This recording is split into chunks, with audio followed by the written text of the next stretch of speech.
L'ange de l'Éternel campe autour de ceux qui le craignent. Le pardon est le seul et unique moyen pour avoir des familles heureuses. Pardon d'avoir jugé.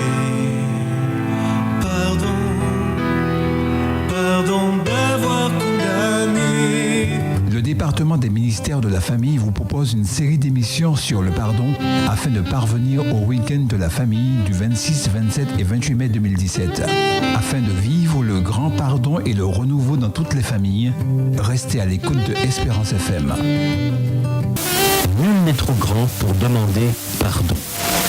Nous sommes heureux de vous retrouver pour poursuivre notre réflexion autour du pardon qui devra aboutir, culminer lors du week-end du 26, 27, 28 mai prochain, week-end de promotion de la famille. À cet effet, nous souhaitons que tous et particulièrement chaque famille soit partie prenante, non pas d'un programme et d'un programme de plus de l'Église, mais partie prenante de cette expérience spirituelle forte. Le département des ministères de la famille a donc fait parvenir dans chaque église, à l'intention de chaque foyer, un cœur à 6 faces qui rappelle cette opportunité à saisir, celle de l'expérience du grand pardon. Que le Seigneur nous aide donc à faire ce qu'il faut, à faire le pas qui nous permettra d'être en mesure, puisque préparés, de le voir revenir très bientôt. Que le Seigneur nous aide donc dans cette démarche, dans cette expérience. Aujourd'hui, le pardon n'est pas à sens unique. Nul n'est trop grand pour demander pardon. Dans Matthieu, chapitre 20 et au verset 25, Jésus les appela et leur dit : « Vous savez que les chefs des nations les tyrannisent et que les grands de ce monde les asservissent. Il n'en sera pas de même au milieu de vous. Mais quiconque veut être grand parmi vous, qu'il soit votre serviteur. » Le pardon n'est pas à sens unique. S'il est vrai que l'Église doit maintenir ses standards et montrer le chemin, et donc lorsque cela est nécessaire, elle se doit de reprendre ses membres en faute. Et le fautif devrait accepter, collaborer, travailler dans le sens d'un rétablissement de la force du message de l'Évangile. Cependant, la discipline ecclésiastique ne devrait jamais être le moyen de rejeter, de briser, de régler des comptes, de faire taire, d'écarter, de faire le net, de faire le propre. Ce n'est pas ce genre de machine à laver que le Seigneur a instauré dans son Église. La discipline est plutôt un acte d'amour et de rédemption de la part de l'Église, qui doit accepter le fautif qui est sincère et repentant. Cela doit être un acte juste, approprié et miséricordieux. Le comité d'église, l'ancien, le pasteur, l'officier d'église, chacun se doit de représenter le Christ dont les 2 bras s'appellent l'un miséricorde et l'autre justice. J'aime à rappeler le célèbre tableau du peintre Rembrandt en ce qu'il a fort bien illustré le retour du fils prodigue. On le voit sur ce tableau agenouillé aux pieds de son père qui l'accueille. La scène est profonde et saisissante. Les 2 mains du père sont posées sur les épaules du fils. Et ce qui frappe celui qui regarde ce tableau et qui le contemple, qui s'en imprègne, c'est qu'il découvre que l'une des mains est celle d'une mère et que l'autre main est celle d'un homme, celle du père. C'est extraordinaire comment le peintre a bien perçu les qualités de l'amour de ce Père de la parabole qui n'est autre que Dieu, notre Père qui est dans les cieux. Son amour est si grand qu'il se déploie sur toute l'étendue du répertoire des émotions, sur toute l'étendue du clavier. Il va des graves aux aigus. C'est un amour tellement grand et tellement fort qu'il se confond avec l'amour d'un père aimant et exprime tout autant la tendresse du cœur d'une mère. Il importe donc de se demander si en tant que représentant officiel de l'Église, responsable, pasteur, si en tant qu'autorité, je n'ai pas à me remettre en question, à m'interroger sur mes décisions, mes pratiques, mes comportements, ma gouvernance, ma façon de gérer les affaires de l'Église. Il me faut me poser les questions suivantes. Suis-je en imitation de Jésus? Suis-je éloigné de la recherche du pouvoir? Suis-je éloigné de la prise d'intérêt? Suis-je éloigné des préférences? Suis-je éloigné du parti pris? Suis-je éloigné du deux poids, deux mesures? Jésus nous donne le modèle de la bonne gouvernance. Son Église, on doit la paître comme le troupeau du Seigneur, avec amour, l'amour du berger, l'amour du bon berger. Cependant, l'image du troupeau a ses limites, car nous ne sommes pas un troupeau bêlant de moutons de panurge, manipulables à souhait, mais des berréens attentifs, critiques, autonomes et responsables. Donc il s'agit de diriger le troupeau du Seigneur, son troupeau. Mais ce troupeau, c'est aussi son peuple. Donc les deux images sont complémentaires. Certes, c'est le troupeau du Seigneur qui nous montre la docilité des brebis qui entendent la voix du maître, et le seul maître, c'est Jésus le bon berger. Mais c'est aussi son peuple, ce groupe de personnes qui forment le peuple de Dieu, qui est composé de ceux qui sont appelés et qui s'assemblent pour porter un message qui s'engage à respecter les règles de l'Évangile. Ces règles se traduisent et deviennent concrètes au travers d'un manuel d'église. Celui-ci ne remplace pas la Bible, mais il est un outil qui nous aide à respecter ce qui est dans la Bible. La question qui fâche, celle qu'on ne veut pas poser, celle qu'on ne veut pas soulever, celle qui dérange certains, surtout lorsqu'on est à un niveau de pouvoir, d'autorité dans l'Église, la question est la suivante. Ai-je la capacité de me remettre en question, de m'interroger, à savoir, est-ce que dans ma pratique de dirigeant, est-ce que je m'examine, est-ce que j'incarne la façon de Jésus, sa justice, sa compassion?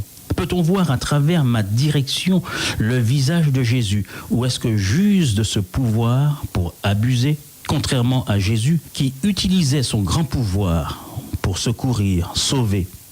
Ne suis-je pas en train d'exprimer une direction autoritaire?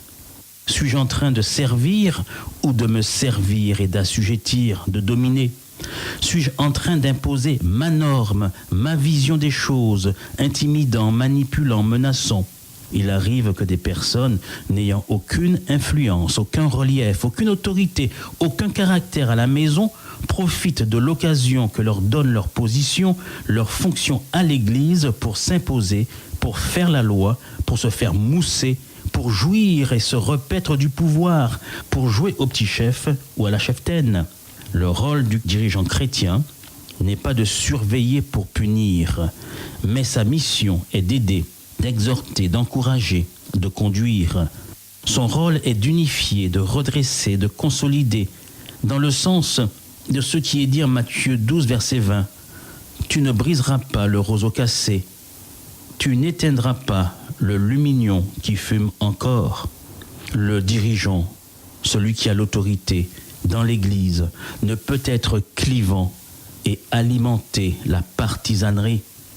Si nous voulons vraiment être à l'image de Dieu et remplir la mission de dirigeant, même si cela nous dérange, quand on est en terrain biblique, selon l'enseignement de l'Évangile, nous ne pouvons pas continuer à faire vivre les petits dictons bien de chez nous, du genre « ravette, panier, raison, devant poule » et passer en force. On n'a pas recours dans l'Église au 49.3, mais à la prière. Et lorsque les choses sont difficiles, alors on s'humilie et on prie ensemble. Malheureusement, il nous faut confesser qu'il y a eu dans nos façons de gouverner, ici et là, des abus de pouvoir, de la maltraitance, des précédents fâcheux, des procédures peut-être abusives, des erreurs ont été commises. Il faudrait pouvoir le reconnaître, le confesser, s'en repentir et demander pardon. Personnellement, je demande pardon si à l'insu de mon plein gré, quelqu'un ait pu se sentir mal ou lésé. Certes, ce n'est pas dans mon éthique de faire du rentre-dedans, d'imposer, ce n'est pas dans mon éthique personnelle, ni dans mon éducation, ce ne sont pas dans mes habitudes de me comporter de façon à faire régner mes humeurs, à faire triompher de toutes les façons mon point de vue. Et pour beaucoup, c'est ainsi. Mais attention, on sait plus ou moins comment on est habillé par devant, mais on ne sait jamais si on a une tache dans le dos, à moins que l'autre ne vous le dise. Vous êtes donc autorisé à me dire si je vous ai blessé, et je dois m'en excuser et vous demander pardon. J'insiste, si vous êtes en situation d'autorité dans l'Église, alors acceptez de vous remettre en question devant Dieu dans la prière, afin que Dieu vous révèle des situations d'offense, des situations dormantes, d'abus, des tensions enfouies, mais qui sont comme des tumeurs, comme une gangrène, qui sécrètent de l'amertume, de la frustration, de l'inimitié, l'éloignement les uns des autres, des divisions, la colère, voire même l'abandon de l'Église. Or, la parole de Dieu nous le recommande, qu'il n'y ait parmi vous aucune racine d'amertume produisant l'empoisonnement. Oui, il faut avoir le courage de demander pardon. Il ne s'agit pas de dire qu'il n'y a pas eu faute. Il ne s'agit pas de dire que rien ne s'est passé. Il ne s'agit pas ainsi de remettre en question une sanction prévue dans le code de discipline de l'Église. On ne va tout de même pas appeler le mal bien et le bien mal. Mais on se doit de se demander comment a-t-on réglé le problème? Comment s'est-on penché sur la question? Dans quel état d'esprit, avec quelle arrière-pensée, quelle motivation? Peut-on, la main sur le cœur, déclarer « Je n'ai commis aucune faute, je n'ai jamais commis d'erreur » et quand bien même je n'aurais commis aucune faute technique, aucune faute, aucun vice de procédure, le vote a été pris dans les règles de l'art, certainement. Cependant, que recherchait-on vraiment? On peut même se vanter, le problème a été bien traité, avec le tranchant du silex. La loi est dure, mais c'est la loi. Surtout quand elle s'applique pour les autres. C'est net et c'est sans bavure. Cependant, je prends conscience que c'est peut-être à la suite de mesures justes et nécessaires que l'autre n'a pas bien comprises, que l'autre m'en veut, qu'il ne s'en remet pas, qu'il ne s'en est jamais remis, qu'il est froid et distant, qu'il a même pris ses distances avec l'Église, qu'il ne vient plus à l'Église parce qu'il a le sentiment, à tort ou à raison, et quelquefois avec raison, il a le sentiment, il faut le reconnaître, d'avoir été mal compris, mal jugé, parfois maltraité par ceux qu'il met aujourd'hui dans le même sac et qu'il appelle l'Église. Rappelons qu'une sanction disciplinaire n'est jamais attribuée par une personne, à elle toute seule. Personne n'a un tel pouvoir dans l'Église, heureusement, même pas le pasteur qui n'a aucun pouvoir à lui tout seul. C'est un comité, le comité d'église représentant l'église, qui fait une proposition à l'église rassemblée et qui prononce le verdict final quand elle a voté à la majorité. Mais face à un membre d'église qui le vit mal, il y a à tenter encore et toujours un rapprochement pour lui tendre la main, pour l'assurer de notre fraternité. C'est là que s'applique encore cette parole de l'apôtre Paul, telle qu'elle est présentée en Romains chapitre 12 et au verset 18. « Pour autant que cela dépend de vous, soyez en paix avec tous. » Il devient donc urgent de poser une action de rapprochement, de s'excuser, de demander pardon, d'avoir un geste d'apaisement, d'essayer de rompre la glace, de fendre l'armure. Pour beaucoup, cela ne semble ni naturel, ni aller de soi que celui qui semble en haut, celui qui dirige, celui qui détient l'autorité de l'Église, ou alors, dans une situation de famille, celui qui est en position de force, le mari ou la femme, ou les parents par rapport aux enfants. Pour beaucoup, cela ne semble pas aller de soi, que celui qui représente l'autorité en tant que responsable est à demander pardon, est à s'excuser. Cependant, je me dois particulièrement, en tant qu'officier d'église ayant une autorité, si je veux représenter le message de l'Évangile, qui est celui que l'Église a à propager, alors je me dois de comprendre qu'il me faut faire un pas. L'Église, à travers moi, à travers ses dirigeants, a pour but, et nous le rappelons, de relever, de guérir, de penser, de soulager, de relever, de construire. Elle a pour objectif de servir, de racheter, de rappeler et d'offrir le pardon. L'Église est une institution divino-humaine. Elle présente un idéal élevé, mais elle est conduite par des hommes et par des femmes, par vous et moi, qui sommes tous faillibles et pécheurs. Si nous nous sommes trompés, si nous avons outrepassé nos prérogatives, si nous avons blessé quelque peu, serait-ce par inadvertance, ayons le courage de demander pardon. Sommes-nous en mesure d'être une porte ouverte, communiquant, donnant vue sur le pardon, sur le salut de Dieu, sur son salut offert? Ou alors sommes-nous une porte blindée, opacifiant l'entrée, l'accès à la réconciliation et au pardon? En tant que responsable, en tant que pasteur, en tant qu'ancien d'église, en tant qu'officier d'église, je dois, si je suis à la hauteur du mandat, de la charge, si je suis au niveau de la compréhension de ce que Dieu me demande, je dois donc être capable de demander à Dieu la force de demander pardon à mes membres d'église, à un jeune de l'église, à la communauté, afin de créer une nouvelle dynamique de joie, de paix, de renouveau, de confiance, de transformation. L'Église sera alors à la hauteur des exigences du Seigneur, quand les dirigeants s'efforceront de montrer l'exemple dans ce domaine. Alors, l'Église vivra cette atmosphère tant espérée, tant souhaitée, tant rêvée, ce renouveau auquel aspirent ceux qui prient pour un vrai réveil, pour une réelle transformation, un vrai renouveau dans l'Église. Ils souhaiteraient tant, et c'est possible, car c'est le même Dieu qui fait tout en tous, c'est le même Dieu hier, aujourd'hui et éternellement. C'est le même Dieu qui permettra à l'Église de revivre ce qui a fait son origine, tel qu'on la redécouvre dans le livre des Actes au chapitre 1er et au verset 14.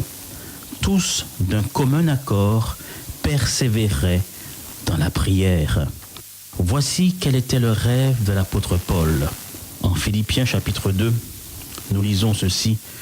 Si donc il y a quelque consolation en Christ, s'il y a quelque soulagement dans la charité, s'il y a quelque union d'esprit, s'il y a quelque compassion et quelque miséricorde, rendez ma joie parfaite, ayant d'un même sentiment, un même amour, une même âme, une même pensée. Ne faites rien par esprit de parti ou par vaine gloire, mais que l'humilité vous fasse regarder les autres comme étant au-dessus de vous-même. Que le Seigneur nous aide donc à avancer sur la voie du pardon. Et rappelons-nous que le pardon n'est pas un chemin à sens unique et que nul n'est trop grand, trop élevé pour demander pardon. Le pardon est le seul et unique moyen pour avoir des familles heureuses. Pardon d'avoir jugé.